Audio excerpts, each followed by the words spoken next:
Tracy here for retirecheap.asia. I just want to thank everybody who has contacted me and asked me about whether or not we're okay with the floods up here in the north. Because as most people know, I do live up in the north, and we actually have been had winters on our doorstep. Actually, you can feel that cooler, drier air in the north, and we haven't had rain for quite a while. And even down in the south where they're experiencing these floods, a lot of the rain has stopped already. So this is sort of a residual effect of water being pushed around to try and divert it to places where it won't cause as much problems. And they were actually trying to save parts of Bangkok because of the economic implications, and ended up flooding some rural areas. But you got to also remember, a lot of these areas that are flooded were actually rice fields for a long time, and so nature's just sort of following what it's the easiest route and moving water back to those low-lying areas. But I want to thank you again for your concern, and we are feeling some residual effects though of the floods, and I'll show you what those residual effects are. Take a look. This is the aisle where they traditionally have tuna. So you can see all the tuna, which is canned so that they can open it easily and eat it, now is almost gone completely. This is breading and flour is all gone. This is the area where there's seasoning powders for when they cook. All the seasoning powders are gone. This reminds me of when we have the hurricanes back home and the flooding, all the food is diverted to where it's needed down in the disaster areas. These are the shelves that usually contain all the instant noodle soups. All the instant noodle soups, as you can see, have been diverted down to the disaster area as well. This is the display that has all the nuts. Also, as you can see, all the nuts are gone. This would usually be snacks. So all these snacks, like nuts, fish, we actually have what's called fish strips.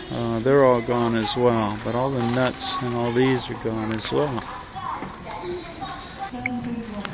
All the sodas. Sodas are gone as well. Of course, you gotta have soda, right? Got a disaster, you got to be drinking your sodas. So all Cokes, Sprites, Pepsis, what we call Miranda, which is like Fanta, is all gone as well. Now these shelves usually hold detergents. This is detergent soaps. So even up in Chiang Mai, all the soaps have been diverted down to the south as well, where the flooding is. Cooking oils are gone. Soaps are gone. As you can see, a lot of empty shelves. And there's actually a sign that says, "Our thoughts are with the millions of Thais affected by the floods, and we're doing all we can to support our customers and staff at this difficult time." So Lotus is doing their part to try and get everything down there to help out these victims. And of course, all the beer is gone. Look at the shelves bare for all the beer companies. Gone. So all the beer is diverted. That'll help take them out of their pain as well, huh? And of course, as you would expect, bottled water is... there's actually more bottled water than beer. Go figure. Okay.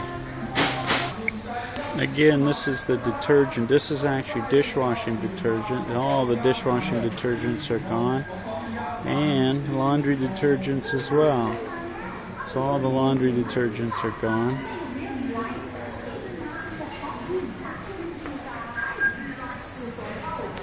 Everything diverted to the disaster areas.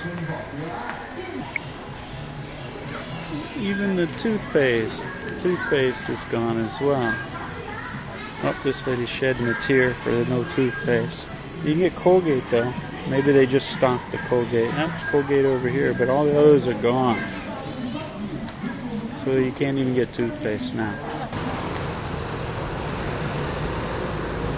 So there you go. Those are the residual effects that we're feeling up in the north. And they're happening for a couple of reasons. One, of course, as I mentioned, is that transportation's being diverted. And we're having problems getting transportation to the north because of some of these flooded areas. And the other thing is they're diverting a lot of these goods to areas that need them in the central areas. And it reminds me of something, though. You know, I went back and worked as a subcontractor for FEMA after the Katrina disaster, and I was part of the housing inspection program. And what that was actually where we would show up within 72 hours and help people assess their damage and get them some money as quickly as possible to be able to become safe, sanitary, and secure again, because the government feels everybody should have those rights. And so the interesting thing about this is that, you know, I'd get there within 72 hours and be looking around in somebody's house because we wanted to make sure they had the basic necessities for life. And their clothes would still be piled up in a corner just the way they were when their house got flooded. Now, these are areas that we could get into within 72 hours. And they'd be telling me that they needed a whole set of clothes. And I'd ask them, well, why is that? And they said, because my clothes are all moldy. And I'd say, well, why is that? And they said, because, you know, they've been laying here wet for 4 or 5 days. I said, well, why didn't you clean them?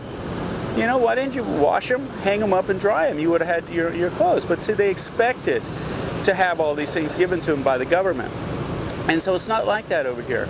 Thai people are very resilient. They'll pull themselves up by the bootstraps. They don't expect the government to come in and give them all this assistance. But what will happen is relatives from outlying areas will come in, help them clean up their house, and get them back on their feet again. Now, the interesting thing about this is that, you know, Thai houses aren't like foreign houses. The walls are either wood or they're solid block. And the electrical wiring is around the outside of the wall and up about 4 feet till you get to an outlet. So they're not faced with that same problem where they got to rip apart walls and, you know, mold's happening inside and stuff like that. So that's a little bit of a difference too. But this will become a good story for them to tell. Their relatives will come in and help them, and life will go on. And so that's the way it'll work here. It's not like they're going to sit back and wait for somebody to come and fix the problem for them. So the water is drying out. It'll take a while because of the ground saturation, but that's what's happening down the south and what's happening up in the north and how we're being affected by it. So I hope that's been helpful to tell you a little bit about Thai people and Thai culture and what happened and why this problem arose. And it really arose because of the same problems we had down in New Orleans, aging levees and dikes and diversion of water. So there you go. And I hope those people in the central and Bangkok area have some options, because they really need some at this point. Okay? And hopefully the government will figure out how not to let it happen again. So take care. Thanks again for your concern, and JC out.